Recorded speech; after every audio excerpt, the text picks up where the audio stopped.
कार्यक्रम के पुण्यार्जक हैं मानक चंद, कमला देवी, राकेश कुमार नीतू, ऋषभ, सौम्या एवं Ayushi Musharraf, B123 City Colony Jaipur, Premchand, Vijay Lakshmi Ajmera Jaipur, Ashok, Rajlakshmi Pandya Jaipur, Sunil, Renu Kasliwal New Delhi.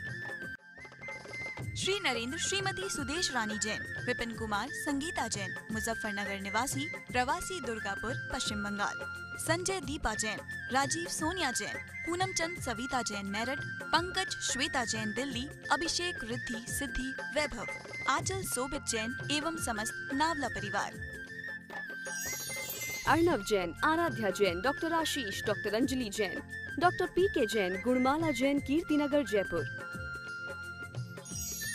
Adishwar Jain, Sunita Jain, Prateek Jain, Neha Jain, Vaibhav Jain, Paridhi Jain, Prerit, Prakshal, Paridhi, Prapti, Circular Road, Shahdara Delhi, Nagarmal Jain, Vishal Jain, Swasti Jain, Samarth Jain, Kashish Jain, M3M Golf Estate, Golf Course Extension Road, Gurugram. Shri Jay Kumar Sulochana जी की 50वीं शादी की सालगिरह के उपलक्ष्य में JK मसाला कोलकाता। जय जिनेन्द्र अठविह कम्मोक्ते अठ गुणढ्ये अनुगमे सिद्धे अठम गुण विलिविठे निठ्यक जीय वंदिमो नित्यम। पंच परमेष्ठी भगवान की जय। पिछली ज्ञानशाला में आपने निर्ग्रंथ मुद्रा के बारे में बहुत अच्छी तरह सुना। निर्ग्रंथ मुद्रा की क्या महिमा है ये भी आपने सुनी। अब आज उस परम पूज्य मुनि मुद्रा से संबंधित 2 गाथाएं और देखिए। ये दंसणे सुभट्टा पाये पाणन्ति दंसन धराणं ते होन्ति लुल्लमुआ बोहि पुण्य दुल्लहा ते सिम। ये दंसणे सुभट्टा जो सम्यक दर्शन से भ्रष्ट हैं, या दूसरा अर्थ जो निर्ग्रंथ मुद्रा से भ्रष्ट हैं, जिनकी निर्ग्रंथ मुद्रा आगम के अनुसार नहीं है, फिर भी पाये पाणन्ति दंसन धराणम जो दर्शन के धारक अर्थात निर्ग्रंथ मुद्रा वाले हैं, जो निर्दोष मुद्रा को धारण करने वाले हैं, पाये पाणन्ति उनसे पैर पड़वाना चाहते हैं। स्वयं का आचरण तो ठीक नहीं, लेकिन चाहते क्या है? जिनका आचरण ठीक है मेरे चरणों को पूजें, मुझे वंदना करें, मेरी उम्र ज़्यादा है, मैं तो इनसे पहला दीक्षित हूँ, ये तो नए नए दीक्षित हैं, ये आएँ और मेरे पैरों में क्यों नहीं गिरते, मेरी वंदना क्यों नहीं करते, ऐसा सोचते। फिर एक बार देखें। ये दंसणे सुभट्टा जो स्वयं तो सम्यक दर्शन से या निर्ग्रंथ मुद्रा से भ्रष्ट हैं, लेकिन दंसन धराणम दर्शन के धारक अर्थात जो निर्दोष मुद्रा वाले हैं उनसे पाए माने पैर पड़वाना चाहते हैं। ते वे होंत माने होते हैं लुल्लमुआ लूले और गूंगे। उनके वे परिणाम अगले जन्मों में उन्हें लूले और गूंगे बनाएंगे। बोही पुण्य दुल्लहा तेसिम, पुण्य माने और, तेसिम माने उन्हें या उनको, बोही माने रत्नत्रय, दुल्लहा दुर्लभ है। प्रश्न ही नहीं उठता, अगर ऐसा आचरण है तब रत्नत्रय की बात तो संभव ही नहीं है। फिर एक बार देखें। जो दर्शन से भ्रष्ट हैं और दर्शन के धारकों से पैर पड़वाना चाहते हैं, जिनकी स्वयं निर्ग्रंथ मुद्रा सदोष है, पर जो निर्ग्रंथ मुद्रा के धारी हैं निर्दोष, उनसे पैर पड़वाना चाहते हैं, वे लूले और गूंगे होते हैं। तेशिम उन्हें, पुण्य माने और, बोही माने रत्नत्रय की प्राप्ति दुर्लभ है, उन्हें रत्नत्रय कभी नहीं होगा। क्यों कि वर्तमान में उनकी चर्या सदोष है। पंडित जी, जिन मुनियों की चर्या सदोष है उनके लिए सम्यक दृष्टि माना जाए या नहीं? सम्यक दृष्टि वो है जिसको सच्चे देव शास्त्र गुरु का पक्का श्रद्धान हो। और जब शास्त्र का श्रद्धान है फिर आचरण शास्त्र के अनुसार क्यों नहीं?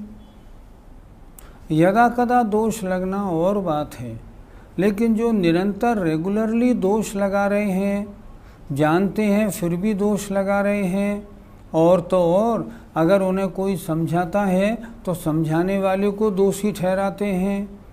शास्त्र की जो पंक्तियां हैं ना, उनके अर्थ उल्टे सीधे लगाने की कोशिश करते हैं, सामने वालों को और तरह से समझाने की कोशिश करते हैं। जैसे एग्जाम्पल दूं, एक आचार्य हमारे सांगानेर के जो मंदिर है उसमें पधारे, शाम को 4 बजे आए। लोगों ने पूछा, महाराज आप आज प्रवचन करेंगे क्या? बोले हाँ करेंगे। तैयारी कर दी, क्योंकि 4 बजे का टाइम हो गया था कि महाराज 4:30 प्रवचन करेंगे। लेकिन महाराज 4:30 प्रवचन करने नहीं बैठे। शाम को 7:45 बजे, बिल्कुल रात हो चुकी थी, रात हुए 1 घंटा हो गया था, तब उन्होंने कहा ठीक है हम प्रवचन करेंगे। लोगों ने कहा महाराज अब तो रात्रि हो गई, रात्रि में मुनि महाराज थोड़ी प्रवचन करते हैं। बोले नहीं हम करेंगे। उन्होंने अपना मंच लगवाया और माइक पे जाके बैठ गए। जब बैठे और प्रवचन ख़त्म हुआ रात को 8:45 बजे, तो एक विद्वान महोदय ने खड़े होकर कहा महाराज रात्रि में प्रवचन करना तो उचित नहीं। तो उन्होंने क्या उत्तर दिया, क्यों? भगवान की दिव्य ध्वनि सुबह दोपहर शाम रात दिन में 4 बार होती है कि नहीं? तो जब भगवान की दिव्य ध्वनि रात में होती है तो हमें आप क्यों टोकते हैं? भैया वहाँ तो दिन रात ही नहीं होता, इसलिए वहाँ की बात से अपनी बात कैसे मिला रहे हो? तो जो शिथिलाचारी होते हैं ना, वो शास्त्रों के या उदाहरणों को भी तोड़ मोड़ के उल्टे सीधे पेश करते हैं। क्यों? उन्हें शिथिलाचार पसंद है। ऐसे जीव जो आगम का अपलाप या मजाक उड़ाते हैं, उनके सम्यक दर्शन भी नहीं होता। अर्थात अगर चर्या सदोष है तो गुणस्थान पहला है। पंडित जी, बोधि शब्द का क्या अर्थ होता है? बोधि का अर्थ होता है सम्यक दर्शन, सम्यक ज्ञान, सम्यक चारित्र की एकता। बोधि का अर्थ होता है रत्नत्रय की प्राप्ति। ऐसे जीवों को रत्नत्रय की प्राप्ति संभव नहीं, इसलिए आचार्य ने लिखा है यहाँ इनके लिए बोधि की प्राप्ति दुर्लभ है। पंडित जी, ऐसे जीवों को रत्नत्रय की प्राप्ति दुर्लभ क्यों है? जब रत्नत्रय की आराधना नहीं, तब रत्नत्रय की प्राप्ति संभव कैसे होगी? रत्नत्रय स्वयं में तो है नहीं, और रत्नत्रय धारियों से अपना पैर पड़वाना चाहते हैं, तो उनकी रत्नत्रय की आराधना ही नहीं। उनको यही नहीं मालूम रत्नत्रय होता क्या है। रत्नत्रय की प्राप्ति के लिए क्या करना होता है कि जो रत्नत्रय के धारी महामुनि महाराज हैं, उनकी प्रशंसा, उनकी सेवा, उनके साथ रहना, उनके साथ उनके प्रवचन आदि सुनना, ऐसा करते हैं तब रत्नत्रय की प्राप्ति होती है। और यहाँ तो स्वयं दर्शन या निर्गंथ मुद्रा से भ्रष्ट हैं, औरों को अपने पांव पड़वाना चाहते हैं, अर्थात उन्हें रत्नत्रय का ज्ञान ही नहीं, इसलिए उन्हें रत्नत्रय कभी होगा ही नहीं, प्रश्न ही नहीं उठता। पंडित जी, सम्यक दर्शन कितने प्रकार का होता है? शब्द है जे दंसणेषु भट्टा, जो सम्यक दर्शन से भ्रष्ट हैं। तो आपका प्रश्न है सम्यक दर्शन कितने प्रकार का? सम्यक दर्शन अलग अलग अपेक्षाओं से अलग अलग तरह से लिखा है शास्त्रों में। जैसे उत्पत्ति के निमित्तों की अपेक्षा निसर्गज अधिगमज 2 प्रकार का है। स्वभाव से हो वो निसर्गज, उपदेश से हो अधिगमज। एक दूसरा जो रागी जीव है उसका सम्यक दर्शन सराग सम्यक दर्शन, जो वीतरागी है उसका सम्यक दर्शन वीतराग सम्यक दर्शन। वीतराग सम्यक दर्शन के आचार्यों ने निश्चय सम्यक दर्शन और सराग सम्यक दर्शन को व्यवहार सम्यक दर्शन भी कहा है। करणान योग की अपेक्षा अगर चलते हैं तो सम्यक दर्शन 3 प्रकार का, औपशमिक, क्षायोपशमिक और क्षायिक। सम्यक्त की विरोधी 7 प्रकृतियों के उपशम से होने वाला औपशमिक है। 6 प्रकृतियों का अनुदय रहे और एक सम्यक प्रकृति का उदय रहे, उससे जो सदोष सम्यक दर्शन होता है वह क्षायोपशमिक सम्यक दर्शन है। और 7 प्रकृतियों के संपूर्णतया नष्ट हो जाने से जो होता है वह क्षायिक सम्यक दर्शन है। आचार्यों ने, अमित गति आदि आचार्यों ने सम्यक दर्शन के आज्ञा, सूत्र, उपदेश आदि 10 भेद भी किए हैं, जो आत्मानुशासन आदि ग्रंथ से हम पढ़ सकते हैं। इस तरह अलग अलग अपेक्षाओं से सम्यक दर्शन के अलग अलग भेद किए गए हैं। लेकिन जो जीव इन सभी सम्यक दर्शन से भ्रष्ट हैं, जिनके कोई सम्यक दर्शन नहीं है, उनके लिए कहा है जे दंसणेषु भट्टा, जो सम्यक दर्शन से भ्रष्ट हैं। पंडित जी दर्शन से भ्रष्ट हैं, लेकिन वो तो अपने आप को सम्यक दृष्टि मानते हैं। वे कुछ भी कहें, लेकिन उनका मन स्पष्ट बोलता है तुम गलत हो। मैं सही कह रहा हूँ आपसे। एक मुनि महाराज हमारे यहाँ पधारे, उन्होंने कहा मैं अचित्त फल नहीं लेता, मैं तो सचित्त फल लेता हूँ। मैंने कहा महाराज ऐसा क्यों? तो उन्होंने बताया, अरे अचित्त फल में कोई स्वाद नहीं, कोई पौष्टिकता नहीं, अचित्त फल का क्या लेना। मैंने कहा महाराज मुनि की मर्यादा क्या है? बोले मैं जानता हूँ मुनि की मर्यादा अचित्त फल लेने की है, पर वो मुझे पसंद नहीं आता।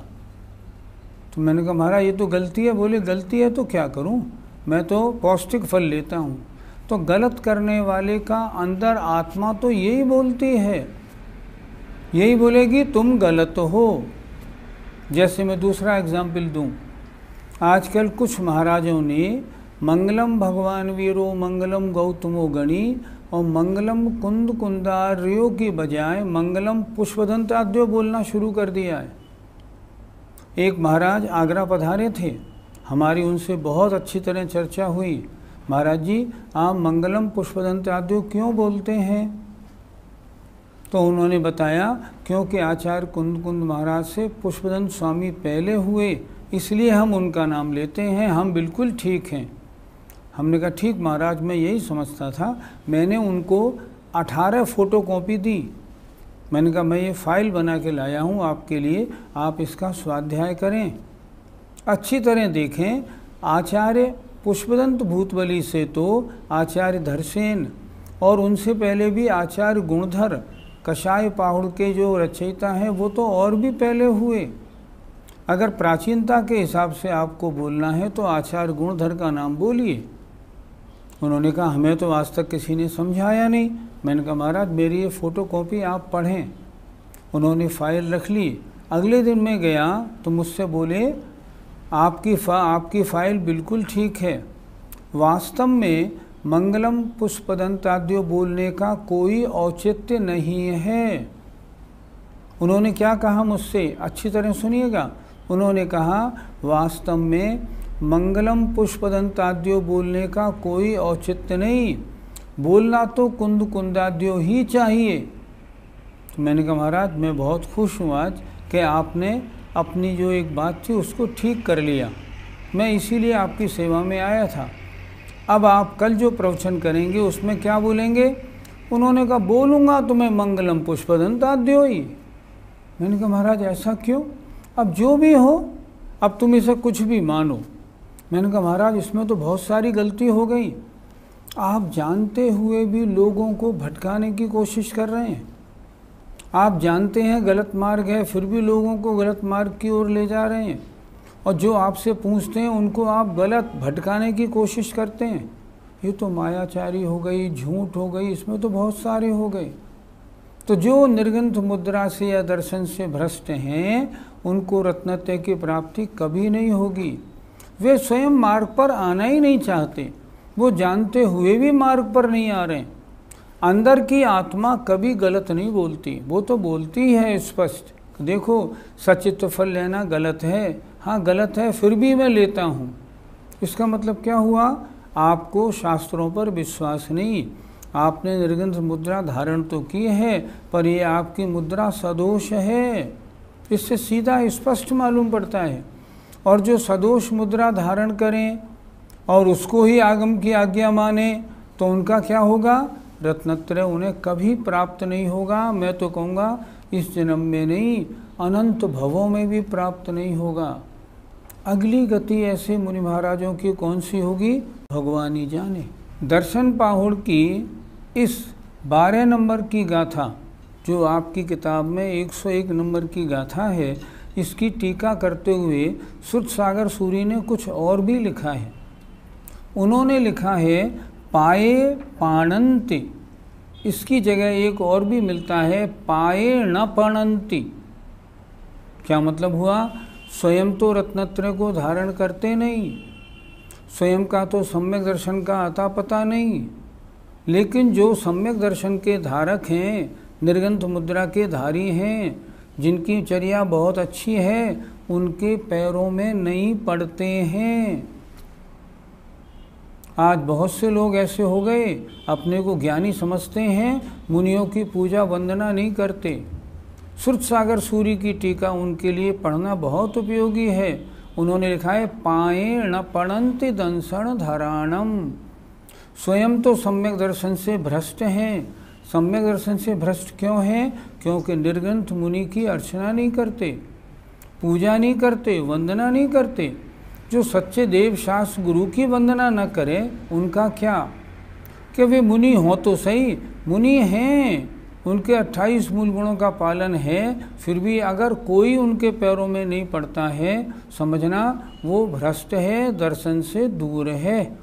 उसको कभी भी रत्नत्रय की प्राप्ति नहीं, सम्यक की प्राप्ति नहीं होगी। ऐसा श्रुतसागर सूरी महाराज ने लिखा है। पृष्ठ 97, गाथा 102 देखें। जे विपणन्ति च तेसिं जानन्ता लज्जगारव भयेन तेसिं पिणत्ति बोहि पावम अनुमोयमाणाणम्। मालूम हो गया ये मुनि महाराज जो आए हैं ये शिथिलाचारी हैं। इनका आचरण आगम के अनुसार नहीं, इनके पास तो परिग्रह बहुत है, लेकिन फिर भी कुछ लोग उनकी पूजा अर्चना उनके पैर पड़ते हैं। उनके बारे में कुंद कुंद महाराज क्या कह रहे हैं देखें जरा। जे भी माने जो, तेसिम माने ऐसे मुनियों के, पणंति च पैर पड़ते हैं, जानकर भी कि इनकी चर्या सदोष है, फिर भी अगर उनके पैर पड़ते हैं, जानता जानते हुए भी, इनके पास परिग्रह है, इनके पास मोबाइल व्हाट्सएप है, इनके पास तो कंप्यूटर वगैरह सब हैं, जानते हुए भी अगर उनके पैर पड़ते हैं, किस कारण से? लज्जा, गारव और भय से। लज्जा से, लज्जा से का मतलब मैं यहाँ का अध्यक्ष हूँ, अगर मैं नहीं पढ़ूँगा तो लोग क्या कहेंगे, मैं तो भाई सबसे बड़ा माना जाता हूँ, सबसे बड़ा पैसे वाला हूँ, मेरी इज्जत खराब हो जाएगी। इस लज्जा से उनके पैर पड़ते हैं। गारव, ये तो रिद्धि वाले, इनके पास सुनते हैं बड़ी बड़ी शक्तियाँ हैं, इनका ठाठ तो देखो कितने ठाठ वाले हैं। अगर मान लीजिए इनकी आराधना मैंने नहीं की और मैंने इनकी पूजा नहीं की और इन्होंने कुछ गड़बड़ कर दी तो मुश्किल हो जाएगी। ऐसे गारव के कारण और भय से, किसी डर से, अगर इन्होंने मेरे ऊपर कोई मंत्र दे दिया और कुछ कर दिया तो दिक्कत हो जाएगी। ऐसे किसी भी डर के कारण, अर्थात जानते हुए भी जो लज्जा, गर्व और भय से उनके पैर पड़ते हैं। तेसिम पिणत्थि बोही, उनके भी बोधि नहीं है, उनके भी सम्यक दर्शन ज्ञान चारित्र का अता पता नहीं। तो क्या है उनका? वे तो मिथ्या दृष्टि ही हैं। क्यों हैं? पावम, पाप की अनुमोदना करने वाले होने से। जानते हुए भी कि इनकी चर्या ठीक नहीं है, फिर भी किसी लज्जा से, भय से, गारव से अगर उनकी अर्चना करते हैं, उनकी सारी व्यवस्था करते हैं, तो क्या होगा? पाप की। आचार्य क्या लिख रहे हैं? शब्द तो देखें कुंद कुंद महाराज के। एक बात आप और सुनना, मैं नहीं बोल रहा हूँ, ये तो आचार्य कुंद कुंद महाराज बोल रहे हैं। वे पाप की अनुमोदना करने वाले हैं। शिथिलाचारी कोई साधु आपके नगर में आए और आपने उनकी सारी व्यवस्था की, तो आचार्य क्या लिख रहे हैं? आप पाप की अनुमोदना कर रहे हैं। आपको मालूम है गलत है, फिर आप क्यों सपोर्ट दे रहे हैं, क्यों उनके पीछे लगे हैं? इसलिए आचार्य लिख रहे हैं, ऐसे जीव जो जानते हुए भी उनके लज्जा, गारव या भय के कारण पैर पड़ते हैं, उनके भी बोधि माने ज्ञान माने रत्नत्रय नहीं है, सम्यक दर्शन नहीं। क्यों नहीं है? क्योंकि वे पाप की अनुमोदना करने वाले हैं। पंडित जी, यदि कोई शिथिलाचारी साधु हमारे नगर में आ जाए तो हमारा क्या कर्तव्य बनता है? इस प्रश्न का उत्तर मुझसे मत लीजिए। इस प्रश्न का उत्तर आचार्य शांत सागर महाराज का जो जीवन चरित्र है चारित चक्रवर्ती, उसमें पढ़िए। उसमें एक जगह एक प्रसंग लिखा है। उसमें लिखा है, एक श्रावक ने चारित चक्रवर्ती आचार्य शांत सागर महाराज से कहा, महाराज आजकल मुनियों में शिथिलाचार बढ़ने लगा, अगर कोई शिथिलाचारी साधु हमारे यहाँ आए तो हमको क्या करना चाहिए? कितना सुंदर जवाब दिया आचार्य श्री ने, उनको एकांत में समझाना चाहिए। महाराज ऐसा आप क्यों करते हैं, इसको छोड़ दीजिए। श्रावक बोला, महाराज अगर समझाएं और फिर भी न माने तो हमको क्या करना चाहिए? तो आचार्य शांत सागर महाराज ने उत्तर दिया, तो देखो उसकी सार्वजनिक रूप से निंदा नहीं करना, लेकिन तुम ये करना, उसकी उपेक्षा करो। उपेक्षा का मतलब, ठीक है महाराज आपकी व्यवस्था आप जाने, हम तो आपकी व्यवस्था नहीं कर पाएंगे, इसे कहते हैं उपेक्षा। उपेक्षा का मतलब उनको उनके ऊपर छोड़ दो। तो अगर कोई साधु आपकी नगरी में आए हैं और आपने देख लिया, सुनने के ऊपर चाहे विश्वास नहीं करें, अगर आपने देखा कि ये तो वास्तव में शिथिलाचारी हैं, तो क्या करें? उपेक्षा करें। अगर आपको अपने सम्यक्त की चिंता है तो उधर नहीं जाएं, अपना रास्ता बदल दें। और अगर चिंता नहीं है और लज्जा, गारव, भय में आप लगे, तो फिर आचार्य समंत भद्र महाराज की वो बात याद करनी पड़ेगी, भयाशा स्नेह लोभाच कुदेवागमलिंग नाम प्रणामम विनयम चैव न कुर्यु शुद्ध दृष्टया। सम्यक दृष्टि जीव भय, आशा, स्नेह, लोभ से इन खोटे देव शास्त्र गुरु की वंदना नहीं करता। अगर करते हैं तो फिर सम्यक्त का पता नहीं रहेगा। जय जिनेंद्र। इस कार्यक्रम के पुण्यार्जक हैं मानक चंद कमला देवी, राकेश कुमार नीतू, ऋषभ सौम्या एवं आयुषी मुशरफ, B123 सेठी कॉलोनी जयपुर, प्रेमचंद विजय लक्ष्मी अजमेरा जयपुर, अशोक राजलक्ष्मी पांड्या जयपुर, सुनील रेणु कासलीवाल नई दिल्ली। श्री नरेंद्र श्रीमती सुदेश रानी जैन, विपिन कुमार संगीता जैन, मुजफ्फरनगर निवासी, प्रवासी दुर्गापुर पश्चिम बंगाल, संजय दीपा जैन, राजीव सोनिया जैन, पूनम चंद सविता जैन मेरठ, पंकज श्वेता जैन दिल्ली, अभिषेक रिद्धि सिद्धि वैभव, आंचल सोबित जैन एवं समस्त नावला परिवार। Arnav Jain, Aaradhya Jain, doctor Ashish, doctor Anjali Jain, doctor PK Jain, Gunmala Jain Kirtinagar Jaipur, Adishwar Jain, Sunita Jain, Prateek Jain, Neha Jain, Vaibhav Jain, Paridhi Jain, Prerit Prakshal Paridhi, Prapti, Circular Road, Shahdara Delhi, Nagarmal Jain, Vishal Jain, Swasti Jain, Samarth Jain, Kashish Jain, M3M Golf Estate, Golf Course Extension Road, Gurugram. Shri Jay Kumar Sulochana जी की 50वीं शादी की सालगिरह के उपलक्ष्य में JK मसाला कोलकाता।